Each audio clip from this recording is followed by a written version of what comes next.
Oh, so hello everybody. This is very exciting, very strange, all at the same time. As Karen said, my name is Mariella Rodhouse. I'm a freelance makeup artist. I specialise in bridal makeup. Most of my job is bridal, but I do special event makeup as well, proms. If anybody ever has a prom to do, I'm there. But also one-to-one makeup lessons. So if anybody is ever wanting to update the makeup bag or feeling like they just need a bit of a change, because I think it's so easy to get stuck in a rut. I do a lot of one-to-ones, but also masterclasses as well. So previously I've worked for Charlotte Tilbury. Some of you might have heard of the name Charlotte Tilbury, but I did a lot of promo work for them. So lots of masterclasses with them in a big, busy department store in Oxford. So that sort of set me up quite well to do my own freelance business. I went fully freelance last autumn. Good time to do it, very good time to do it. You'll probably wonder what a silly thing to do, but I've been building up my client base sort of for the past 4 years anyway, so then felt like a good time to do that. And it's so exciting to be asked to do this for the Wellbeing Centre, because I think makeup for me, I mean, if any of you follow my social medias, I'll let you know what they are near at the end, so you can have a look if you want to. But generally my style is quite natural, and I don't ever like the makeup to look like you're wearing a great deal. I'd rather someone compliment you and say, oh, you look lovely, rather than, oh, your makeup's nice, or your makeup's different. I think it's nicer to feel the makeup's not wearing you. That's my style and my take on it anyway. I think everybody's different, and other makeup artists may want to see all the makeup, all the colors, all of this, but I quite like it to still look like the person. And the reason I'm excited about this evening, I think, because makeup to me is a lot more than just vanity. I love makeup, don't get me wrong. I mean, my product drawers go on and on. There's a hefty amount, but I don't tend to do it for the reason of looking pretty. I think there's a slight misconception that as women or men nowadays, we put makeup on to look nice for other people, and I don't believe that's why we do it. I don't believe it is. It may look as though that's the reason, but it isn't. And I think that's telling, because we're all wearing masks now and have done for coming up to a year, which is unbelievable.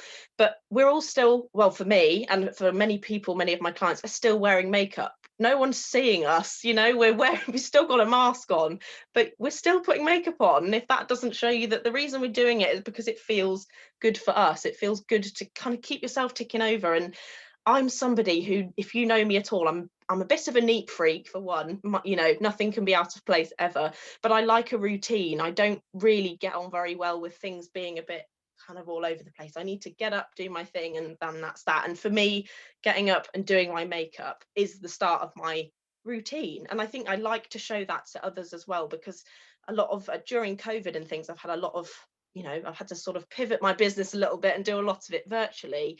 And I think as a woman every day, whether you're still going to work or you're working from home, being able to have that 5-10 minutes for yourself is more important than I think we think it is.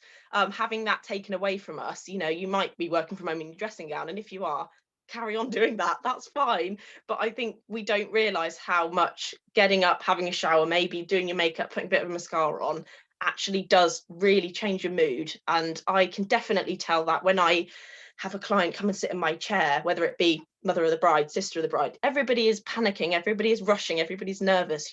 A wedding day is a huge day to be a part of. From the minute they sit down, all kind of their hair like this, and, oh, don't look at me at 6 a.m. By the end of it, when they've got a bit of makeup on, their posture is different, they sound different, they're more chatty, they actually give you eye contact. Whereas before, it's sort of like, yeah, don't look at me, I'm at my worst. And I think all of us are terrified of being without makeup. This for me is quite a scary thing to do, and I think only since growing my social media have I been able to be a bit more okay with people seeing me without makeup on, because it is our armor. It really is our kind of coat of armor. And I think whether you can do it in 2 minutes or you have half an hour to have a play with the makeup products that you have and you love is so important. So I think that's why I was so excited and eager to do this for you all, because it means, I don't know about you guys, hopefully you're sort of nodding silently, but it means more to me than just a nice lipstick. It feels good to wear it, and it feels good to kind of feel good.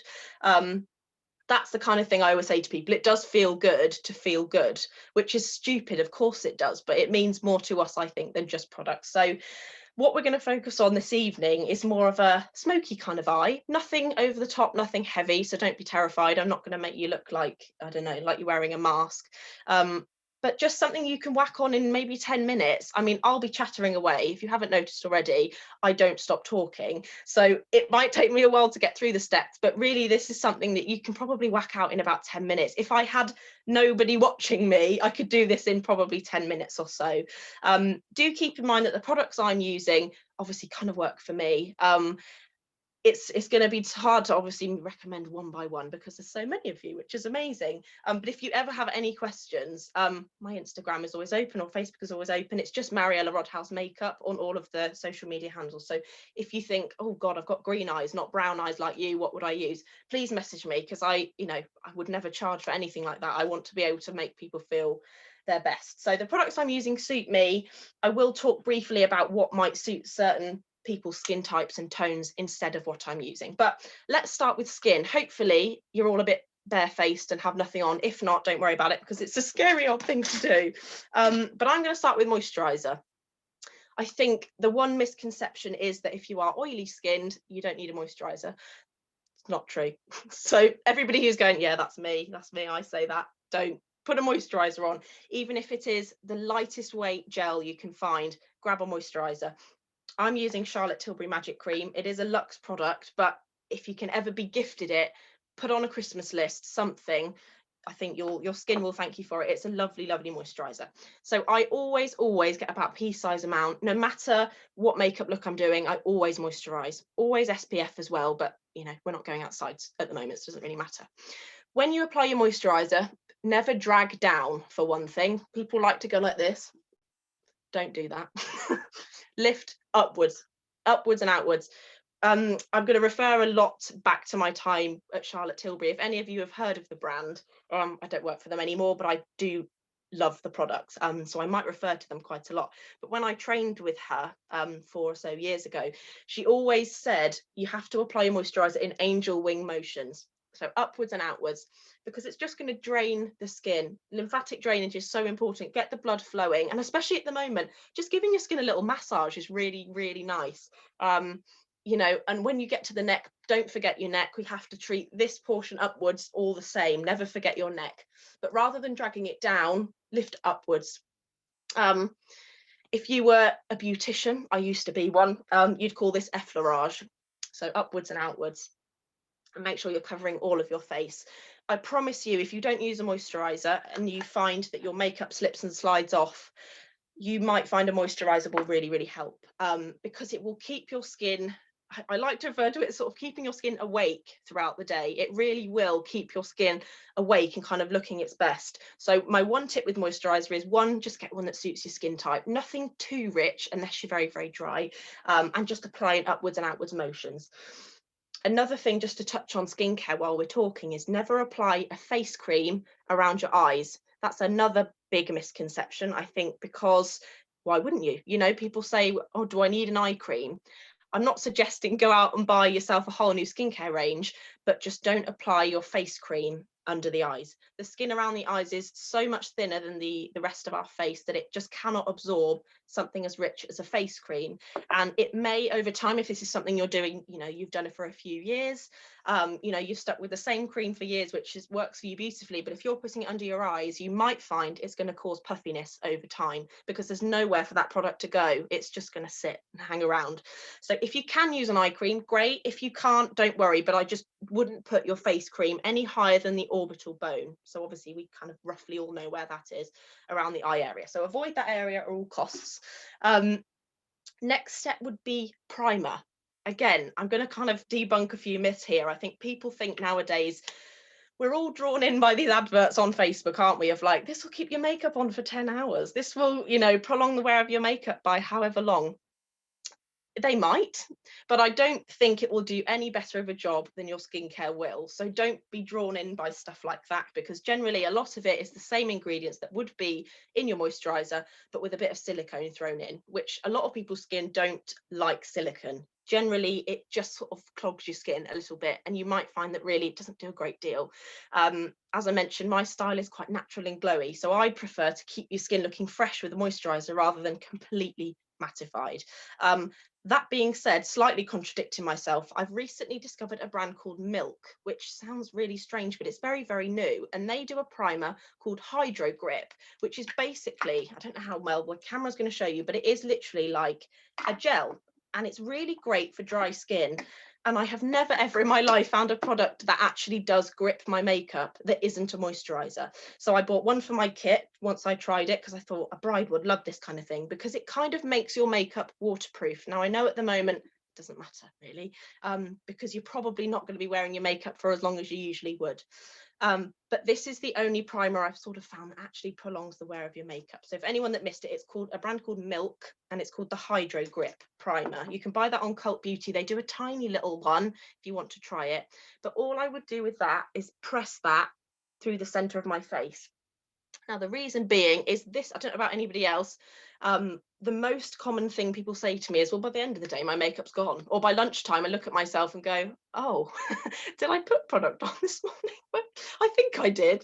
And round this sort of portion, especially with the mask wearing, everything just slips off because this area moves a lot, obviously. In my case, it moves a lot because I don't stop talking. But here, we have a lot of pores, a lot of oil glands and things like that. So it kind of needs a bit more control than the rest of the face. Your moisturizer generally does that kind of job for you. But if you are adamant on using a primer, and some people are, they'll say, you know, I've seen all the adverts, it does work and that's fine, but I would always just apply it where you need it. Using something like this all over the skin isn't necessary, and you're going to kind of just use it up quicker than you need to, and then eventually spend more money, which we don't want to do. So I tend to just press it through the center of my face, or any areas you find that will slip off first. But for most people, it's this kind of portion through the center of the face. Foundation is another one that's obviously subject to your skin type, your skin tone, your age, everything. But I will do a few product recommendations, I think, because it's quite interesting to see what other people use. This is another brand I recently found, and it's so inexpensive that I wanted to tell you about it. I love Charlotte Tilbury, so if it wasn't this, I'd be using a Charlotte Tilbury one. This is a brand called Flower. I don't know if anybody's heard of Flower Beauty, but it's in Superdrug. I'm from King Sutton near Banbury, and in Banbury they have a big Superdrug now at the new retail park, and they've got a Flower Beauty stand. This is actually the actress Drew Barrymore's makeup brand, and she was inspired by obviously having, I mean, if any of you have seen E.T., she's been in the makeup chair since she was, what, 3 or 4. She was inspired by many years, you know, in the industry, having her makeup done, but being caked in product. This is kind of the opposite of that. It lasts really well, but it's really light and airy, and it's just the Flower Beauty. It's called Light Illusion Foundation. Quite a radiant one. So if you are oily, I would either have a powder to hand just in case, or just go use it sparingly, but it covers really nicely. But it's not really about the product I want to talk today. It's more so about how to apply it. So my first tip is use a brush. People are going to be like, oh, what about my hands? I use my hands. That's fine too. And I wouldn't say don't use your hands. I think, you know, they're there for a reason, but you will find, I can almost promise you this, and come back to me and tell me I'm wrong if you don't find this, but I do find that using a brush just lays the product on the skin in such a way that it will last way longer. I can almost promise you, because using your hands, you're wiping it away as you apply it. You know, people have a tendency to massage it in like you would a moisturizer. And the point of a moisturizer is that it sinks into your skin. Well, if you're using the same motion with a foundation, it's just kind of just going to dissipate into nothing. So use a brush. Superdrug now offer really cheap and expensive brushes, so I'm not going to tell you that more expensive is better, because I don't believe it is. But something a little bit fluffy like that. I do about a pump on my hand. Start with 1 pump if you're using a liquid. I know some people like a powder foundation, but just for a liquid, do about a pump. Less is way more, you know, less is so much more. So just don't go in with a lot. And I really stamp it into my brush. That's because I don't want a big glob on the end of my brush when I go to put it straight on my face. I really, really nestle it into my brush. So I'm using my lens as a mirror. So if I'm looking in all directions, that is why. I tend to start around the center of my face because I want the least amount of product around the perimeter, mainly because I've got little baby hairs, which make me look like a little owl. And they're quite dark. So if I ever have makeup sitting here, it will just cling and I'll have a funny little halo. So I like the least amount of product around the perimeter. So stop talking, Marianne, and get on with it. I tend to pounce it in the center of my face to begin with. There are many different ways you can apply foundation, but as a makeup artist who I am tested every day because I need makeup to last, you know, I do a bride's makeup at, I mean, my earliest start has been 4:30. Disgusting, I know.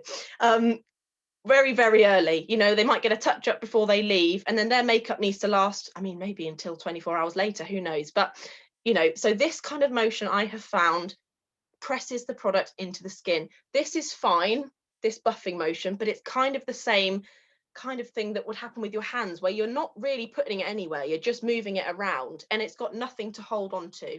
Really pushing it into the skin like I'm doing now will really help it cling.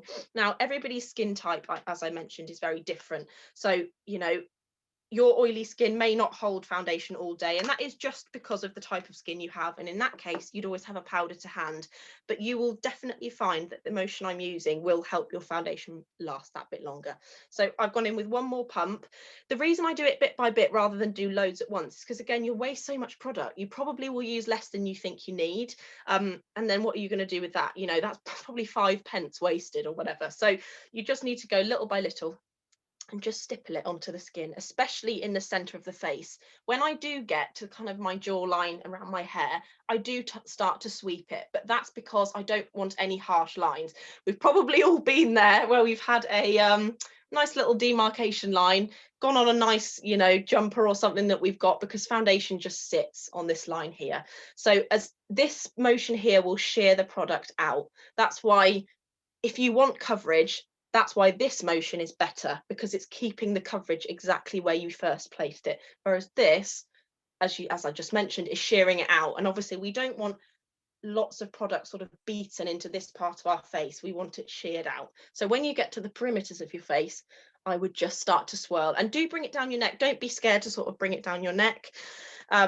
One quick tip before I quickly put the rest of my foundation on is, when you're color matching yourself, I know it's so impossible at the moment, but in normal circumstances, when you can and want to choose a foundation shade, turn to the side and put your chin on your shoulder. That's the kind of color you want to be aiming for.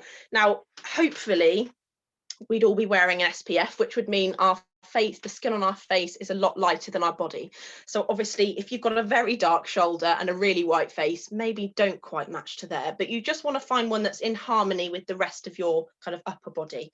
So I'm kind of like a funny yellowy green color in natural lighting, and that's kind of my main color here. Your neck is always going to be paler than the rest of the face, so don't necessarily match to there. You know, people go and test a foundation and put it here and they go, oh no, it's too orange, but actually on the whole face, once you've got a bit of powder and a bit of blusher on, it actually might work. So I would never match yourself to here, always kind of this portion if you can.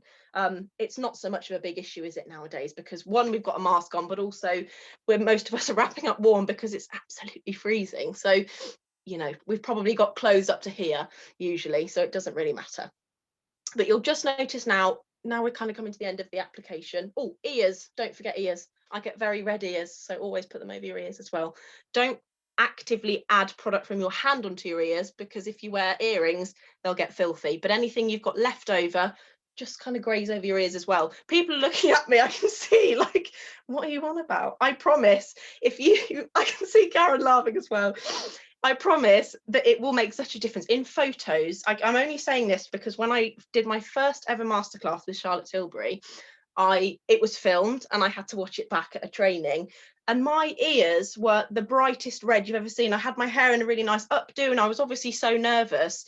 I had a really nice face of makeup on, but my ears were beaming bright red, and I just thought, oh my God, they look like I had fake ears put on. So always go over your ears if you can. As I said, don't put too much on them for obvious reasons, but just sweep a little bit over your ears. So next would be concealer. If you suffer a lot with darkness under your eyes, I do, you might be able to notice I've got two little blotches, delightful to cover up, I can tell you, of pigmentation around my eyes. You might want to get yourself a corrector. You might have seen things with correctors, they're like a peachy or pinky tone dependent on your skin tone. The deeper your complexion, the more orange tones you want to go. The lighter you are, the more sort of salmony pink you want to go. This is just going to neutralize that darkness around the eye. So I'm using a Bobbi Brown one, but Rimmel do ones, Maybelline do ones. So just don't feel as though you have to go and get this just because I'm using it. It's brilliant, but it's not necessary to always spend a lot of money. I'm using my finger because this is my personal one. Obviously, if it was from my kit, I'd be scooping it out. But the warmth of your finger will really help push a product like this into the skin and melt it in. Correctors are usually quite stiff and quite hard, so you really do want to kind of melt them a little bit between your fingers. So I tend to just press it around my eye.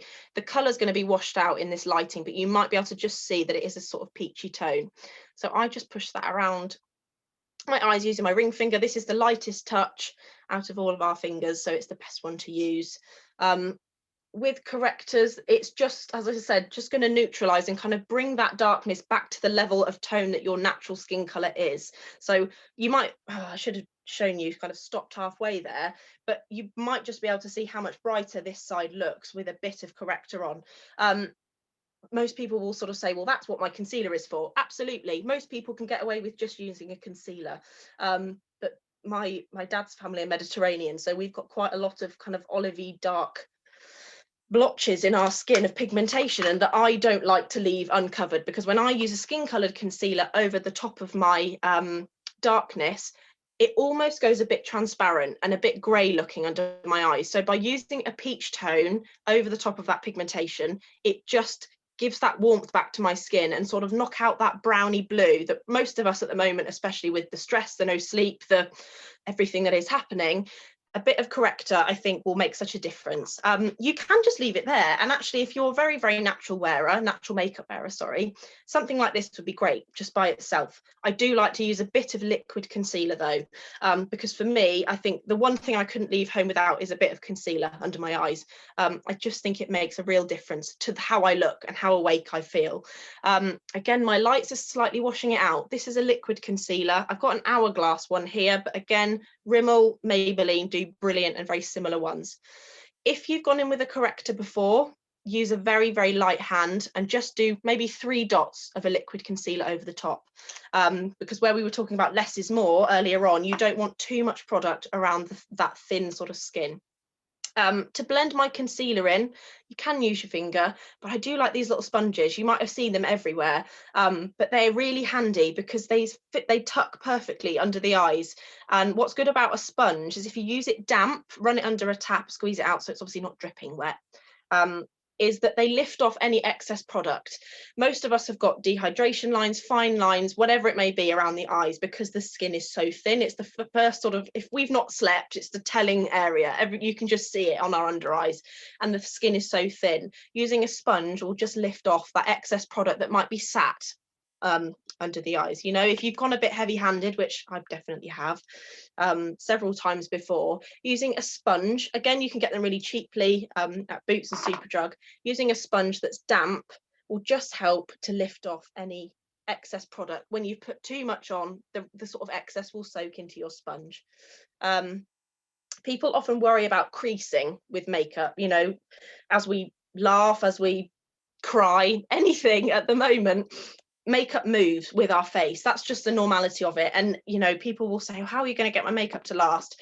I can get it to last, but at the end of the day, it is a product. So don't put all of your hopes and dreams into this one product and don't expect it to move, because it's going to. It's, you know, it can only last through so much. But what I tend to do to avoid creasing is leave my skin where it is now, completely leave it, let it crease, let it move around. And once I've quickly done my eyes, I'll come back to my skin and I will push away all those little creases, because what that will do is give your skin a chance to sort of warm up to the product, let the product crease as it wants to, let it do its thing, and you can then go in and sort of buff away those areas, because it's got rid of that initial movement of product. Where there's excess product, it's sort of let it do its thing. As I said, you can go in afterwards with your sponge or your brush, and it hopefully then won't happen again, because once it's done it once, especially if you're a natural makeup wearer, there's not really much more movement that can happen. So I'm going to leave my skin completely for now. Use a little eyebrow gel. Brows is a longer tutorial in itself, I would say. So if you have any questions about brows, as I said before, please do message me.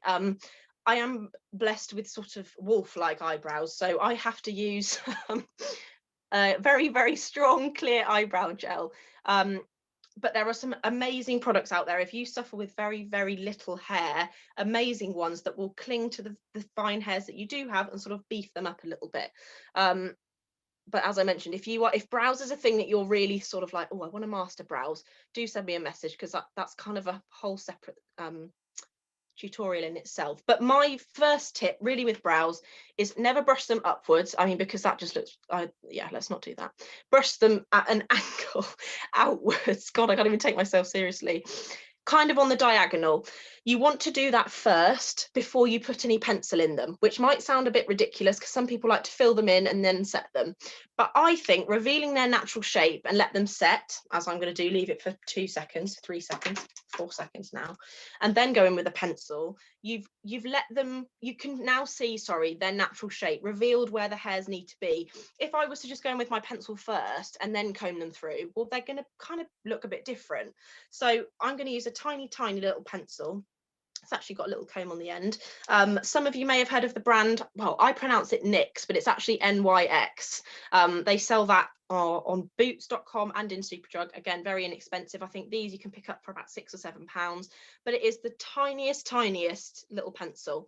And if you are worried about applying too much product in your brows, get yourself one of these, because it kind of mimics like hair-like strokes. I always go so super light through my brows, whether that's on myself or on other people. I can't talk and do eyebrows because I tend to do that quite a lot.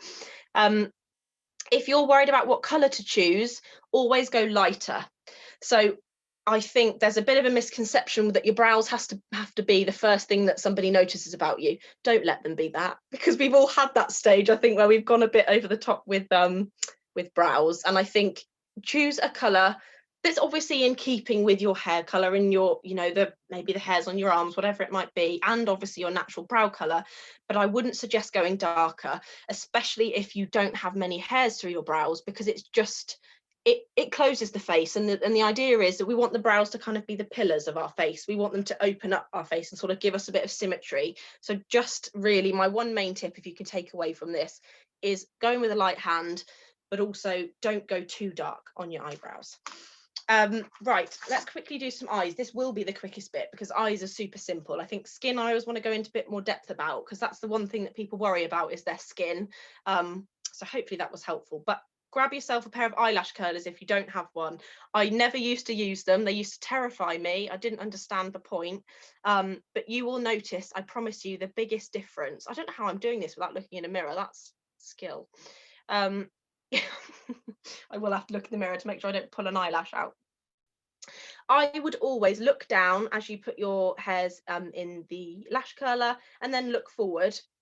And what you want, if you can continue looking down, but kind of tilt your lash curler upwards, that way you're not ripping your eyes upwards, but you're giving them that little bit of an angle to kind of stretch upwards a bit. I know it's the most horrendous thing to witness someone do, so I do apologize for this, but I promise you it will make the biggest difference. And another tool you can pick up really cheaply. That's another tip, actually. I never had eyelashes. Now, I don't know if you can see, but I'm proud to say I now do. Use castor oil on your eyelashes. I bought just from Holland & Barrett, and I did ask if it was okay to be used on sort of brows and lashes and things. Get yourself some castor oil and like a little spoolie, you know, like a mascara wand. You can buy sort of disposable ones of these.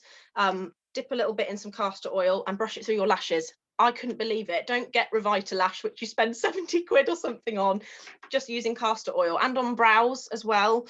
I couldn't believe it. Somebody, a makeup artist, actually told me about that tip, and I didn't believe her. So I did one eye and left the other one and was astonished. So get yourself some castor oil. So eyes, super quick for eyes. There's a few different things that you can do to make it really speedy.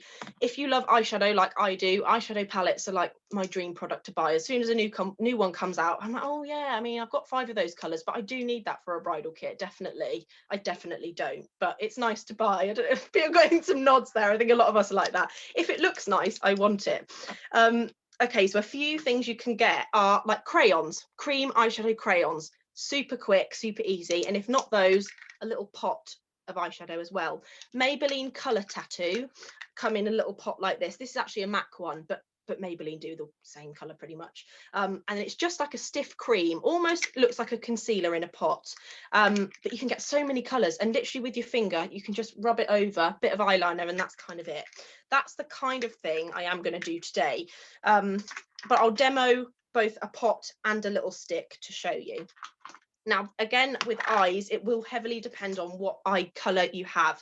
Brown eyes, I think I've got it quite easy because generally brown eyes sort of go with anything, but the recommended colours are kind of like your warm browns, golds and purples and sort of jewel tones. If you're blue eye colours, champagne golds are absolutely beautiful. And if you're wanting to go darker, then a bronze, something like a bronzy brown.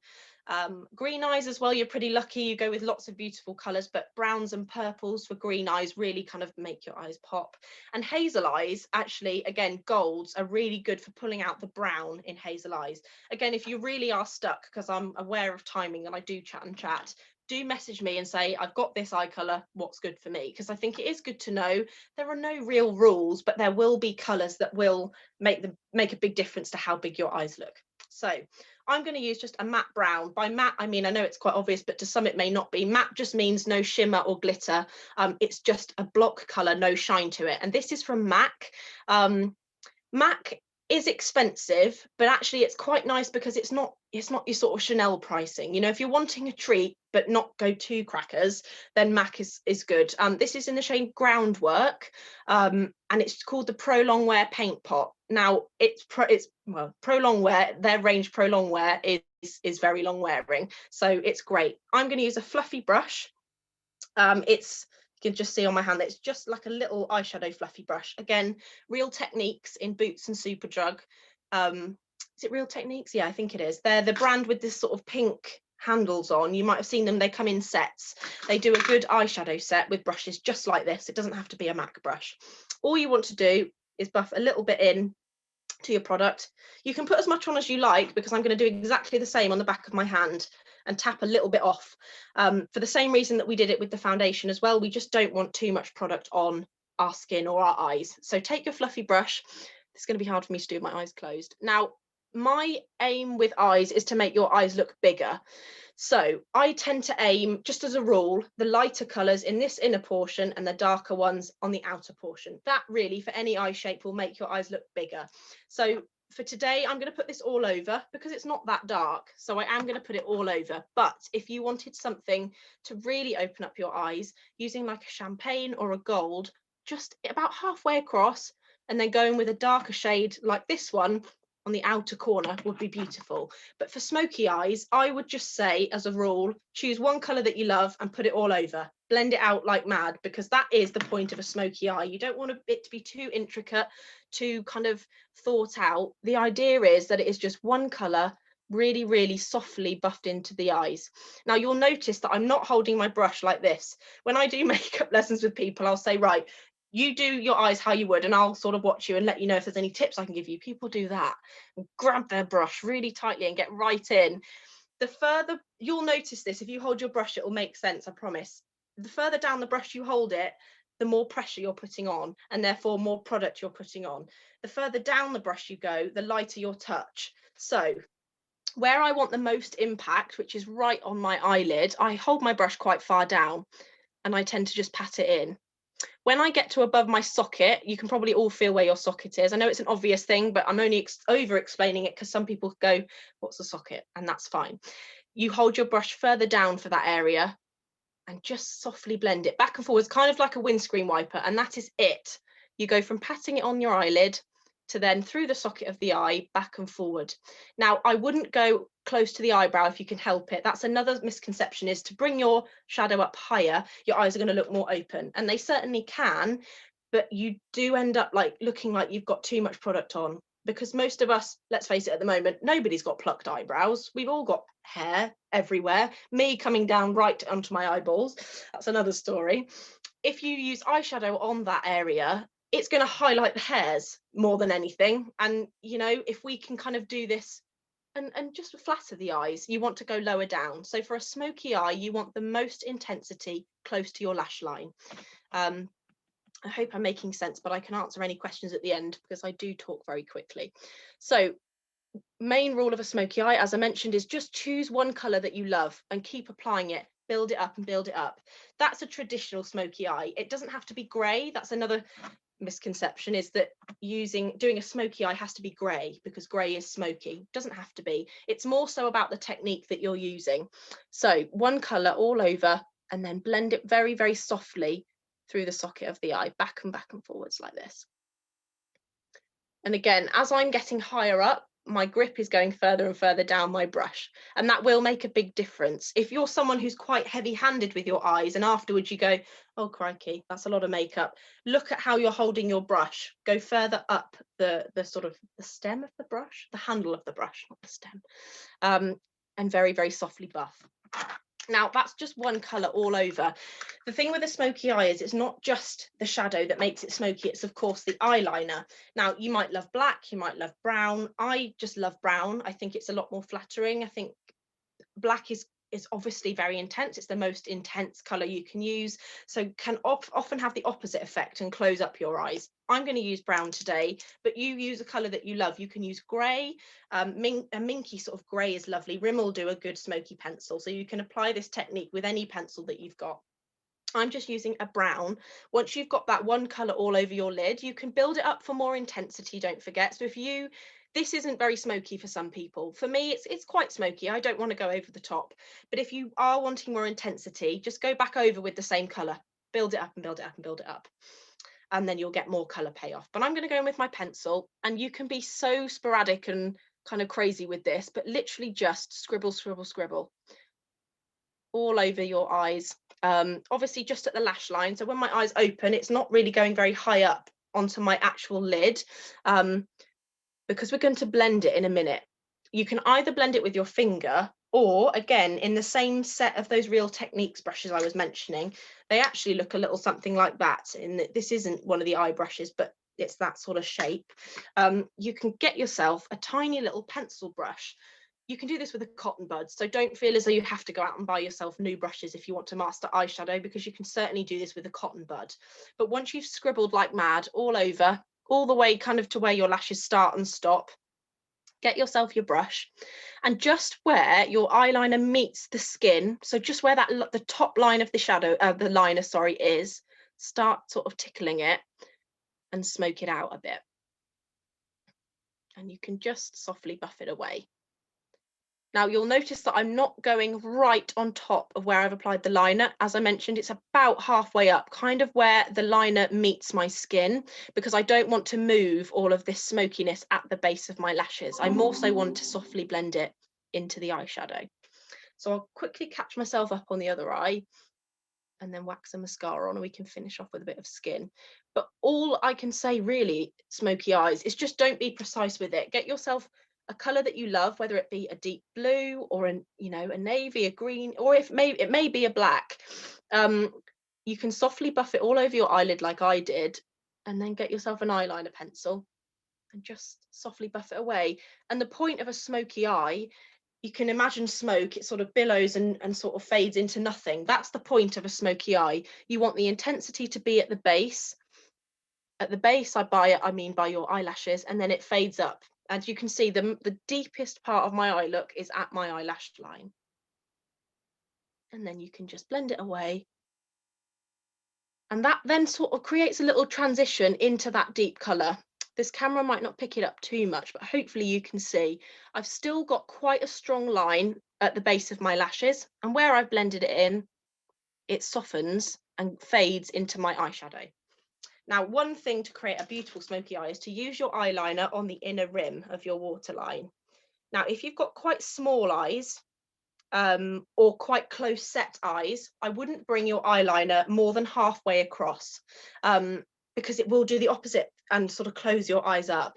But for any eye shape, just putting a little bit of eyeliner on this outer portion here will really, really create that beautiful dimension on your eyes. And then take that little pencil brush or your cotton bud or your ring finger even, and just, again, the motion that we did before, and just smudge it in a little bit. And you can kind of see how much brighter and bigger it makes my eyes by just accentuating that outer portion. So I'm just going to soften that. You can see here where I've not put any product at all. If I was to take my eyeliner all the way in, as I mentioned, it's going to kind of bring my eyes closer and sort of towards each other. And we want to create a wider, brighter eye. So for smoky eyes, obviously a bit of mascara. I always think waterproof is better for holding a curl, although we've all got our favourite mascaras, I think. So there's not too much to say on mascara other than use one that holds. I like tubing mascaras. I don't know if anyone's ever used a tubing mascara, or what else are they? I can't think of the actual name of a tubing mascara. But they kind of coat each individual lash, and then when you wash it off you can remove it with warm water, because rather than actually sticking to the hair, it sort of wrapped itself around the hair in little tubes, and you can then remove it with just warm water. Again, I can't think of any off the top of my head, but do message me if that's something that you're looking into, because tubing mascaras are great. As I said, they sort of wrap around each individual eyelash, and then when you remove them you can just do so with warm water, because it just slides the tubes off of each individual lash rather than standing there with a cotton pad for hours on end trying to remove all your mascara. So that's a good little tip. I always, when I do a smoky eye, put mascara on my bottom lashes as well. I think people are scared of doing that because they're worried about it transferring underneath the eyes, or if you've got quite puffy under eyes, excuse me, your lashes may touch your skin. You can still wear a bit of mascara under there. If it's really a problem, just go in with a bit more eyeliner. But I do think for a smoky eye, using something that defines the bottom lashes is just as important as your top lashes, because it just, as you can probably see, I don't know how well it translates, but it does really brighten up the eyes and kind of bring your eyes forward, making them the focal point, I suppose. Let's go back to skin. So that's kind of my eyes done. I just used 2 colours and a bit of eyeliner there, so you'll see how easy peasy that is to sort of master once you've got the blending bit down. As I mentioned earlier, at this point of your makeup, you might have found that concealer has creased, or my foundation likes to sit in my smile lines where I talk and talk and talk, everything starts to move. Go back in with your sponge or a finger, and where you start to see these little creases around the eye area, kind of just pad them back where they belong, basically. Tell them where they need to go, because this will lift off that excess product from those little fine lines. A lot of people suffer with that kind of in this region. Makeup tends to migrate a little bit, and especially around the nose. So it's a really attractive thing to do, but pull your nose to the side and grab your sponge and kind of buff it in there. Any loose or excess product that has migrated into those fine lines can now be removed. The reason I'm removing them first, I say first because we're going to go in with a powder. You don't want to be setting your makeup with a powder if there are creases in those areas, because once you set with a powder, they're staying. Those creases will stay there.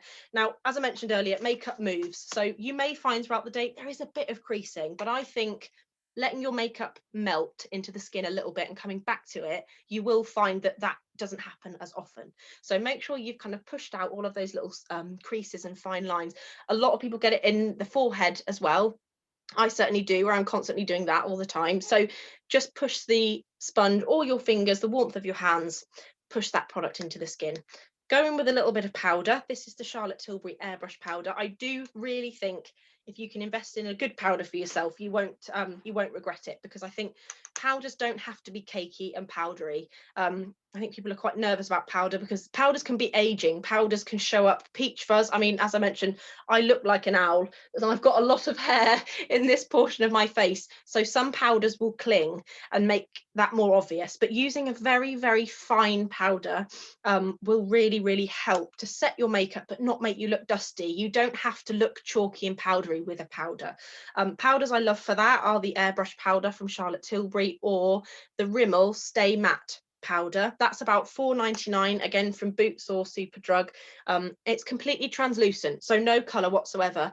And I would recommend using a powder that is translucent, because a lot of powders that have colour in will change the colour of the foundation you've put on. So you might look back in the mirror and think, oh crikey, I look a bit orange. It's probably because where your powder has hit the liquid foundation on your face and changed its colour. So using a powder that's translucent and has no colour will be really beneficial, and it will just set everything into place. So you'll notice that I'm not sweeping all over the skin. A lot of people do that under the eyes, whack a bit of powder on and go.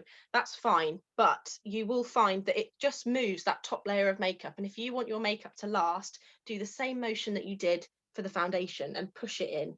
Really, really lightly push it into the skin, because it's just sealing everything together, kind of creating light layers rather than sweeping, which is going to buff off that top layer of foundation. It might be on a kind of nano micro scale, but in the long term, over your 8, 9, 10, 11-hour day, it will disrupt that top layer of makeup and start to kind of move things around. So little things you can do to stop that happening will be really beneficial. So one of these being this motion of just pressing it into the skin.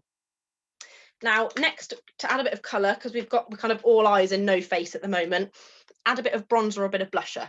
You don't have to wear both, but I do think bronzer will add a lot of shape to your face. Obviously, contouring has become a huge trend, and I think unless you know how to do it properly, I'm not saying there's a way of doing it wrong, but you can make it look kind of really you don't look symmetrical if you don't quite get it in the right place. So use a bronzer that is just a bronzer tone, a warm tone bronzer. Most of you probably have something like that kicking about in your drawer. Avon do some good bronzers. But you just want a fluffy brush, and I kind of work backwards towards my hairline. Now, it's not going to show up very well with my lighting because I don't like to apply much colour to my cheeks, and my lights are quite bright, so it might wash them out a little bit.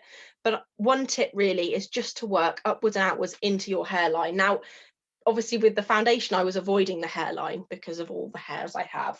But with liquid, it's harder to remove from hairs, whereas powder, you can kind of brush it out. So just work upwards into your hairline. Don't drag down, because the last position of contact with your brush and the skin is where you'll deposit the product. So you might end up with a collection of bronzer down by your mouth or too low down, and it will make your face look a little bit sunken. And what the point of bronzer really is to kind of lift the face. So you just want to go upwards and outwards into your hairline. No further in, I would say, than about where your pupil is. So that is really where we'd stop and put the colour behind there. So no further in than the pupil of your eye. So I'll just catch myself up on the other side. I would recommend a matte bronzer. By matte, again, I mean no shimmer or shine or glitter.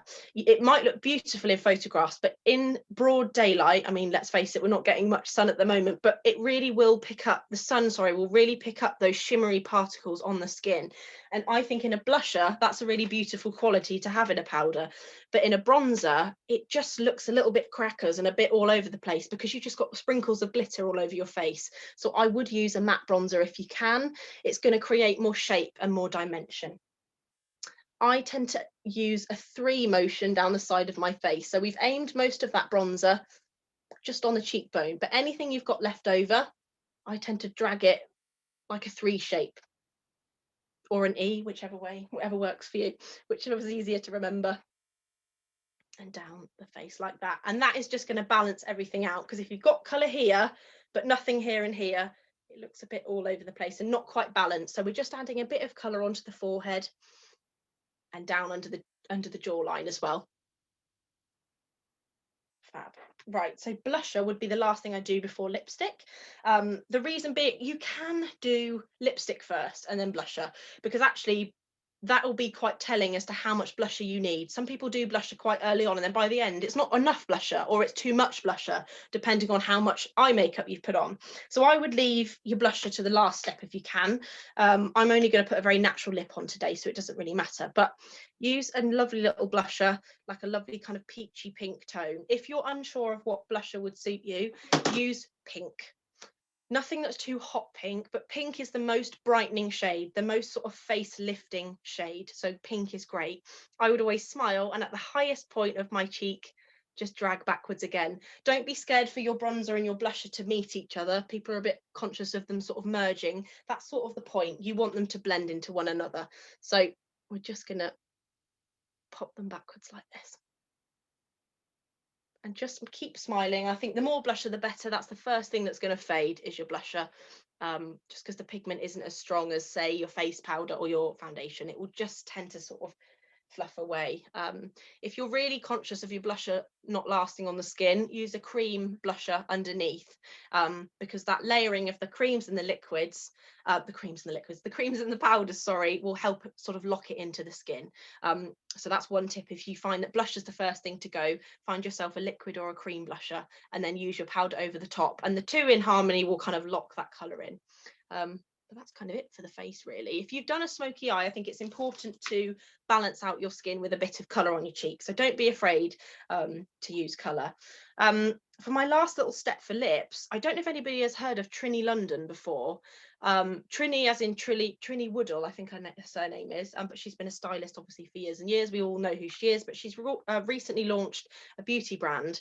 They all come in these little cute little tubs. I've got most of mine in my pro kit, which I've not got with me, but they basically, you can click all of these little pots together and make your own stack. So they do foundation, concealer, blusher, bronzer in all of these cute little pots, and you can then click them all together and you'll have like a tower of Trini, she calls it, which is like, you can then just whack that in your makeup bag and you've literally got a full face in lots of little pots. This is a beautiful colour. This is just one of their lip glow, I think it's called. It's kind of just like a balm. I like a kind of a naturalish lip when I've done a smokier eye, because I think when you do something heavier on the eye, don't go for a bright red lipstick unless you want to, but it can just look too heavy. That's when it's a really telling sign that you've got a lot of makeup on. If you do eyes and lips, I would say if you love a bright red lipstick, go a bit softer on the eyes. I think it's either or. Some people may disagree. I think you can definitely pull it off, but if you can imagine, if someone's got really heavy black eyeliner on and then going with a red lip, it can look quite intense quite quickly. But yes, this is just a Trini London lip glow, and I really like these. I think they're quite handy if you're somebody who just wants to whack their makeup on.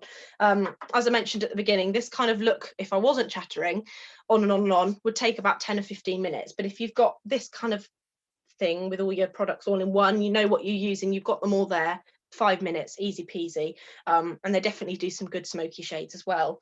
But that is my usually 10 to 15-minute face.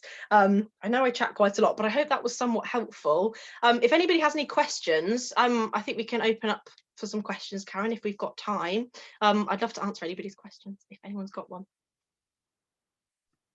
Yeah, brilliant. Oh, Louise has got a question. Louisa, you're on mute. Are you okay to take yourself off mute so that Yeah. we can hear you? Thank you, lovely. Hi, Hi. I suffer for two things. Sorry, everyone. I just got two things.